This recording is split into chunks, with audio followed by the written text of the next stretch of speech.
evening once again, everyone, and welcome to another Kaizen session. Right, um, last week was exciting to put that in the word. It was exciting. We had our first game night, and it was a buzzer, like it was a battle to the finish line, right? And it was exciting. So thank you so much. We got to, I think about halfway of the book, Attitude is Everything, by Jeff Keller, and then we took our game night, and then now we are starting the second half. So it's like you're going on a marathon, and then you've gotten to halfway, and then you change the button, right? You change the button using game night. You give it to the next runner to say, okay, finish the other half. Now, for this half, we're passing all. Folashade has received the baton.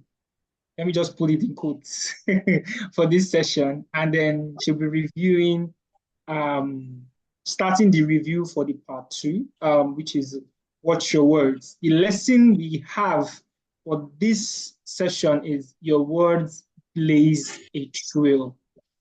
That phrase in itself is a buzz. Your words blaze a trail. I'm not going to speak so much. I'm going to let Folashade do the honors here and do justice to this session. But believe me, I hope and I anticipate that everyone will contribute, everyone would participate, and everyone would share their light. I have a lot of experiences from this passage alone, but I'll let Folashade start, and then would now delve in when she's done with her review. So passing the mic now to Folashade, and here you go. Take it away. Thank you. All right, thank you. Good evening, everyone. Okay, I'm Folashade, like you said, and I'm going to be reviewing the first part of the part two of the book, Attitude is Everything by Jeff Keller. And then the title of this lesson is Your Words Blaze a Trail. Like, it means that your words like create a path for you. And I'm going to be starting with the quotes by Anthony Robbins that says that the words you consistently select to shape your destiny. You know, most of the time, like, it is very rare for us, like, to think about what we say. We don't actually reflect on what we say most of the time. We don't, we are not conscious of what we say most of the time. That's just like a fact for all of us, and we often forget, even though we know that our words are powerful. Everybody basically knows that, but we forget most of the time that our words are very powerful, and they go into our minds, our subconscious, and then they manifest in some ways that you know are just we don't expect. And most times we don't even know that it is our words that are doing those things. Um, Jeff Keller said that he was saying that what's the fuse, what's the force about words and all. Like, our words are very, very powerful, and then they lead to our beliefs, and our beliefs like kind of create our reality.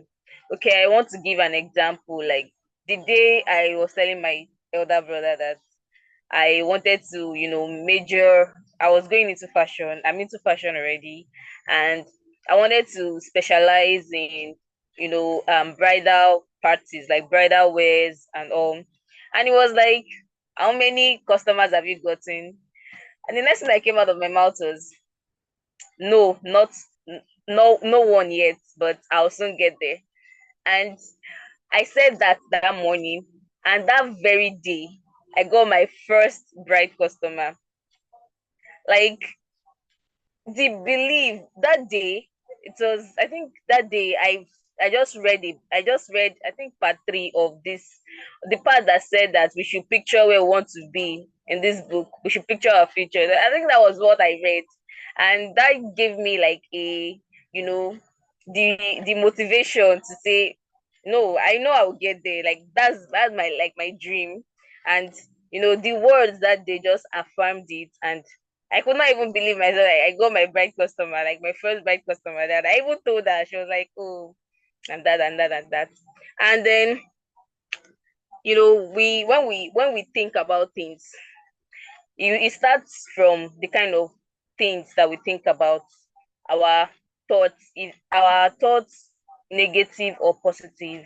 If we have negative thoughts, we say negative words, and when we say negative words, we believe them.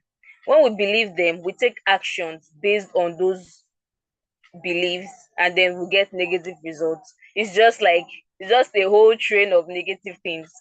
But when we start with positive thoughts, we think about, positive things, good things, and then we say those things, like reinforcing them, reinforcing the thoughts, then we believe them, and then we'll definitely take actions that will lead to, you know, that positive thing that we have said coming true. And then we'll get the positive results. And I want to like the I want to like mention the example, the writer's example, where he said he could not fix home appliances. He could not like do anything about home appliances. The thought of fixing and bringing those things together would just weak him, and he would just start feeling dizzy and all those stuff. Because he believed that for so long, he continued saying that, "Oh, I cannot fix home appliances. I cannot do anything that have to do with home appliances and all." Every time, even looking at the manual first cause headache for him, like you get weak. So he continued to say that to himself, and he was not able to achieve anything. And for a very long time, he could not, and he still could not fix home appliances. And then I'll go to the part that says that we should. It's not like we will not get obstacles.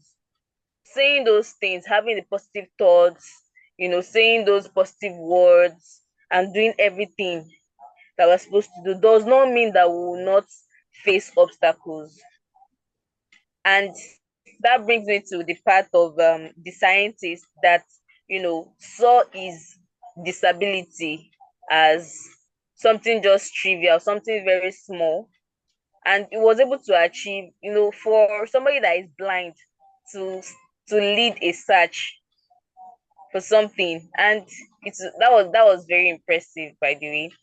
And treating or seeing our obstacles as something very trivial, something small, is another way. Because he said his blindness is a trivial affliction, or barely an inconvenience. He said it's barely an inconvenience. Like, this is barely a problem for me. And then he believed it, and he was able to like do the great things he did. And we should just imagine our problems, like the obstacles we are facing at that time, as okay, this will pass, and this is just, instead of seeing it as a problem or something that can stop us, we can just see it as a minor setback or a minor thing that's causing us to pause. We should not just, feel like, okay, since I'm doing everything, I should not have any obstacle, I should not have any problem at all. Then we'll go to the part of to tell or not to tell. Like, okay, first thing, like, is, who are the people you are talking to? Who are the people you surround yourself with? There was a time that I was I was surrounded by a group of friends. I just finished secondary school, and I just came into the world.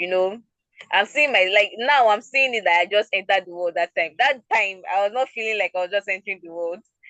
Now that time I was entering the world, and then I met this group of girls, and their lifestyle and everything. When I look at it now, I feel like I should have never gone there. But now I just feel like it's part of experience and all. So when I was, just entering the world, they were this kind of people that I don't know how to describe them, but now the kind of plans I have for myself, the kind of words I will say to myself, they will never like moving with them will never make me think of it in the first place. The kind of growth that I want to that I'm anticipating for myself, I would never have anticipated it for myself. Like, okay, so having yourself like among the kind of people that are like you in the first Yeah. place will determine if it is a good idea for you to say things or not to say things, because at at the on the long run, I mean at the long run, you will still have to tell somebody, because you cannot just keep everything to yourself. And but like he gave an example, Jeff Keller gave an example, like not telling your uncle Ernest or something about you wanting to start a business when he does not even, he has never owned a business. He has always worked for people all his life. He will give you like a million reasons for you not to start that business you want to start, because he has never even tried it. So surrounding yourself with like-minded people, or people that have even like gone farther than you, and they are even like they've gone farther than you in life, is one thing. And then he said that the key is that you have to hear, like the key is for you to hear those positive input consistently. You have to tell yourself over and over again, okay, I can do this, I can do this, I can do this, okay, I will do this, you know. And then you don't share your goals with negative people. You don't share your goals. Like now, if I was still moving with those people that I was moving with then, you know, all these my plans, I will not tell them, because they are not those kind of people to me. They will just be there and they'll be like, oh, is that what you want to do? And they will not even have any positive things to say to it. Okay, they don't have any advice for me on how to go about it. They don't have any insight, they don't have any experience. They can, okay, this is how I did mine. If you go this way, you can also make it. If you make this mistake, this is how you can correct it. They don't have any of those things for me. So that is.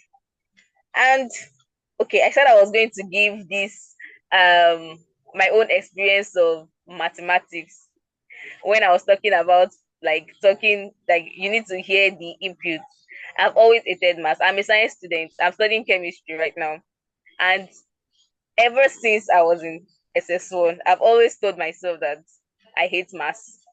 And till now, I still tell myself that I hate math, and I still don't know math.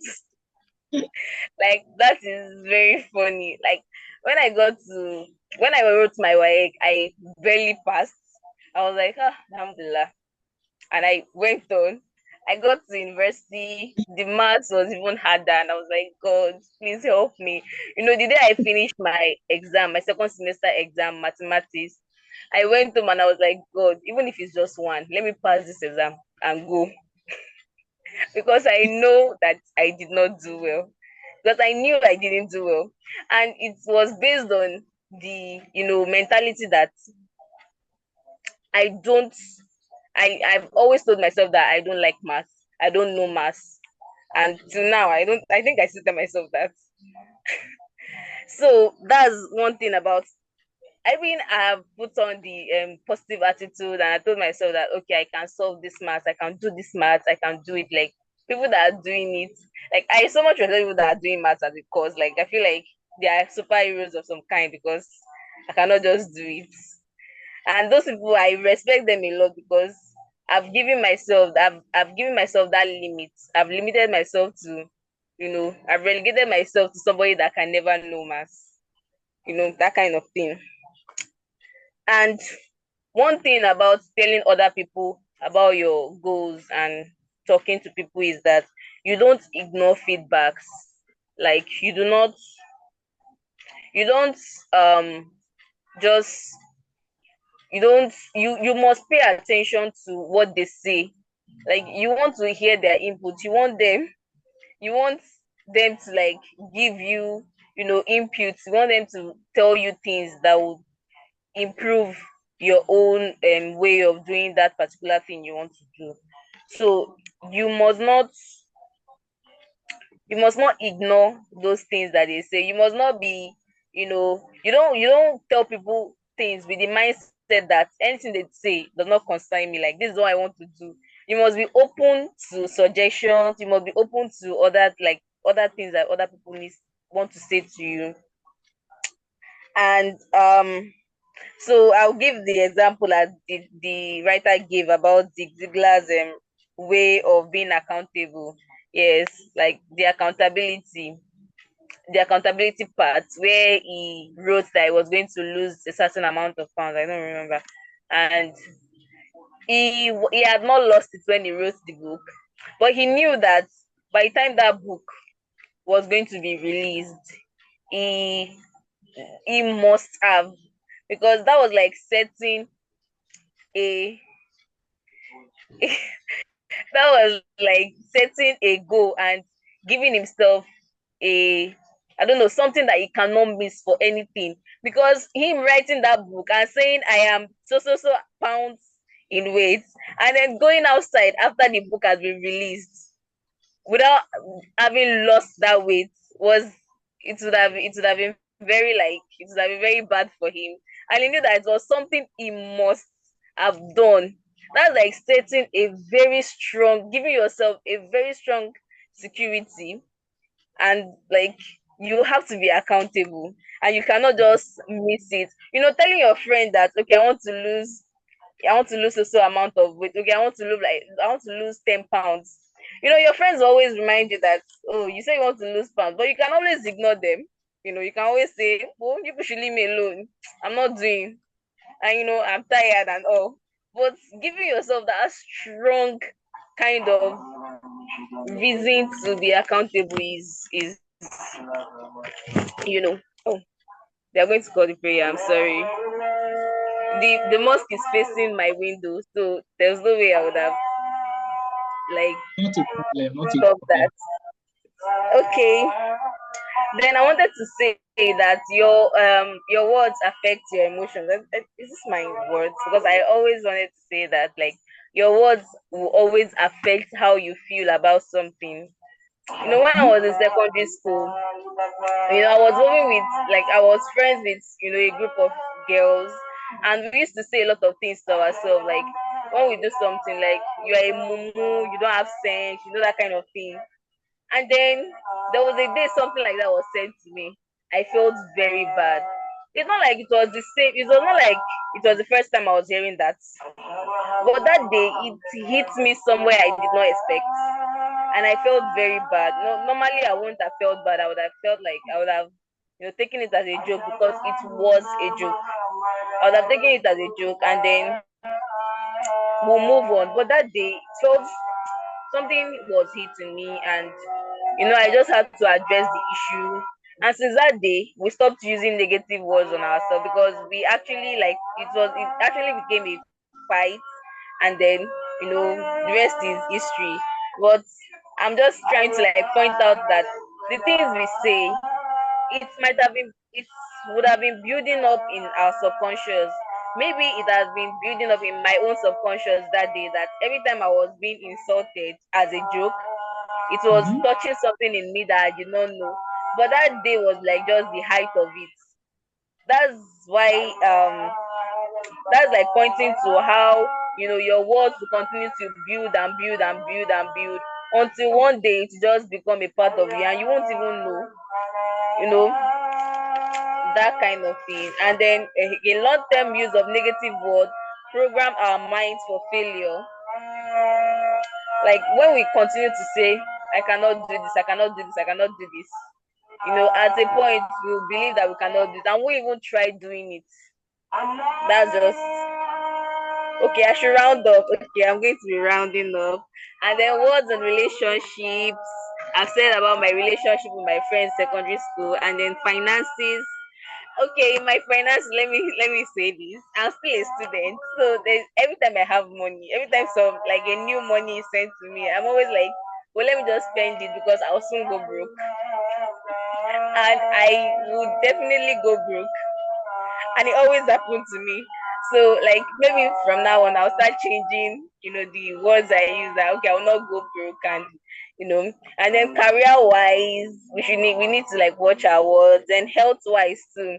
This is like one good example I want to give. Like I don't like drugs, I don't like taking drugs. So I always tell myself that I don't fall sick.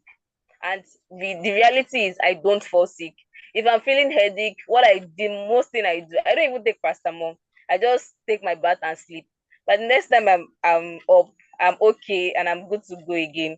So that's like a demonstration of how the words I've been saying to myself have been affecting my life positively. And then I'll go to the part that said, you have a choice. We should choose our words, and we should take actions according to our words, and we should watch ourselves.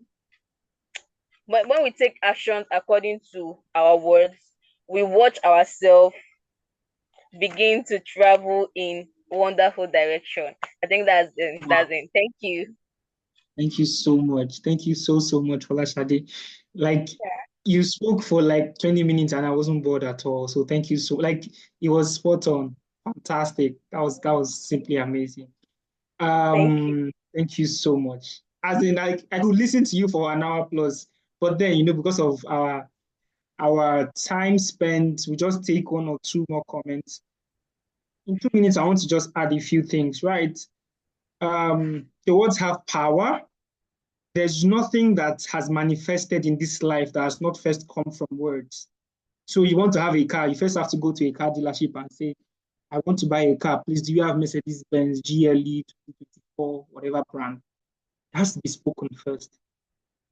And one example, I don't know if Kaizen will give me the opportunity as a group to say this, is even for Kaizen to start as a group, it was words. And this session just epitomizes as in it's like the center of what this group is about. It was words spoken to the right people, received by the right people, and acted upon with belief, with the right emotion, the right disposition, the positive attitude, and you see people taking actions. Cousin is laughing. You say, but yeah, that's just the center of it for me, because the fact that we are here today is because of these concepts that Jeff Keller has raised up in this book. I don't say too much. Let me just let people speak because we just have like 7 minutes more. I know just unmute and speak so that we can, but please keep it short, 2 minutes so that we can have like or less so that we can have other people as well contribute before we round up. Once again, fantastic session and fantastic review by Falashade. You were just that was intense and amazing. Thank you. Um, is there anyone going to unmute? I could still go on. No, say I have plenty things written I could speak on, but let me take Okay, so comments so first. so maybe Moses, I should just share a few thoughts just in 1 minute. Thank you so much, Hawa Folashade. I really appreciate that. And thank you so much, Moses. I think the part I just want to say is about some of these subjects too, right? When I was in secondary school too, I had that part of science students do not understand or do not do well in mathematics, right? And I just had that issue. So when I'm having exams, I hardly take time to read even the GSTs or the GNS courses in schools. I hardly take time to read them because I believe that I don't need them and I don't need to really learn them. But today, I can say that I've changed that perspective, not because of this book. When I was reading this, I just thought that, oh, good, this is talking to positive self-talk, right? But I just felt that what exactly is in this English, or what exactly is in this math, or what exactly is anything I want to learn? And then I just picked up interest. So Folashade, don't be scared to change your words to say that I love mathematics. And I'll say that mathematics is one of the easiest subjects. People just don't understand it. I've stopped doing mathematics, I can say, close to like 10 years. But anytime I pick it again, I just need to do a quick refresh and I'll pick it up. That's different from most of the subject that we all learn. So let's pick the positive words and let's get it done. Moses, over to you. Thank you. Thank you so much, Kazim. Um, Is there anyone? So mindset is the great determinant. Okay. So meanwhile, I would just want to add something, right? This book just emphasizes that we all need to reevaluate our words and its impact on our life, our relationship, and our goals, right? You need to take responsibility for that. It's not just that you want to be able to speak the words. Whether you decide that you want to speak or you decide you don't want to speak, you have to speak because the words will definitely come out. For you to do anything in this life, you have to use your words. Now, because there's no other choice than to even speak it, why not now make conscious effort to speak it right, to speak it positively, to bring life, to bring light to others, to yourself, to things, rather than just using it negatively or not even taking consideration of it, just being like unaware of how you use it. So whether you like it or not, your position in life, your position in your career, your position in your relationship, your position in fact, even your spirituality, is there is a word factor in all of it. All of it. You can quote me anywhere. There's a there's a saying that says the limit of your words determine the limit of your world, right? And that saying has never been wrong. So you need to take conscious effort to be disciplined, to be vigilant of how you use those words, those positive words, how you speak it to people, how you make seemingly negative and bad things seem less intense so that people can, reason with you. Even in real life circumstances, you're more friendly with people that use good words to you. You want to stay around people that speak positively, that criticize positively, that at least they give you a position, an intelligent position, rather than just using abusive, negative words. So it's generally around that. You need to take responsibility for your finances. You need to take responsibility for your career. You need to take responsibility for your emotions. All of these, that's the domino effect that Jeff was talking about.